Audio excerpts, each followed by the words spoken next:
Barmer Lok Sabha seat पर त्रिकोणीय मुकाबले के बीच राष्ट्रीय पार्टियों ने जहां अपनी ताकत झोंक दी है, वहीं निर्दलीय प्रत्याशी भी जी जान से जुटे हुए हैं।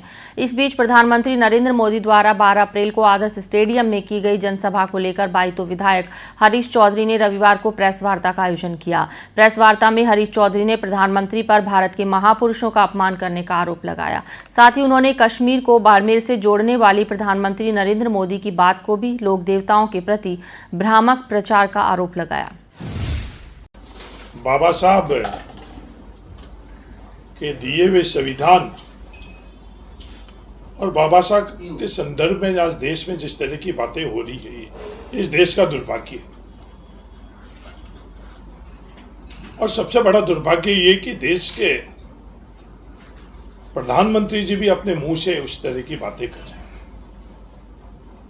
प्रधानमंत्री जी नरेंद्र मोदी जी बाड़मेर में आए थे, थार में हम सब लोगों ने स्वागत किया। नरेंद्र मोदी जी ने थार में आकर और बाबा साहब के संदर्भ में जो बात करी है वो बड़ी दुर्भाग्यपूर्ण बात है। जिस तरह के भाषा का उपयोग नरेंद्र मोदी जी ने किया, वो चेतावनी कि बाबा साहब भीमराव अंबेडकर जी आ भी जाए। ये भारत का कोई भी नागरिक इस तरह की कैसे कोई बात महसूस कर रहा है और किस तरह से बोल रहा है, ये मेरी समझ से परे है। उनको महसूस नहीं कर रहे हैं, ये इस देश का दुर्भाग्य है। बाबा साहब को महसूस नहीं कर रहे हैं। प्रधानमंत्री जी बाबा साहब को देख नहीं पा रहे, बाबा साहब को महसूस नहीं कर पा रहे। ये इंद्रियां किसी भी भारत के नागरिक की अगर शून्य हो जाए तो अलग बात है कि बाबा साहब को इस देश के अंदर महसूस नहीं कर पा रहे। थार के अंदर किया, ये बहुत दुखदाई है। प्रधानमंत्री जी जो आपने ये बात करी संविधान के संदर्भ में, क्या ये देश नहीं जान रहा है?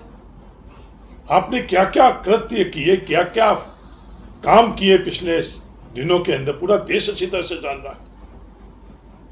बाबा साहब भीमराव अंबेडकर जी ने निष्पक्ष संस्थाएं का संविधान के माध्यम से जो हम लोगों को दिया, इस देश को दिया, उन संस्थाओं के साथ आपने क्या खिलवाड़ किया, यह देश जान रहा है। उस संविधानिक जो संस्थाएं थी उनके साथ आपने क्या किया, यह देश जान रहा है। और आप यहाँ आकर और बोल रहे हो कुछ और कर कुछ और रहे हो।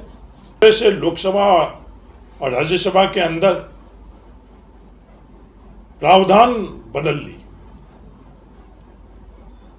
उसका आधार क्या था? उसका आधार था आपके पास इन सदनों में बहुमत था और आपने वो प्रावधान बदलकर खुद सरकार के 2 प्रतिनिधि के माध्यम से चुनाव आयोग का चयन की जो प्रक्रिया बदली है, पूरा देश अच्छी तरह से जान रहा है।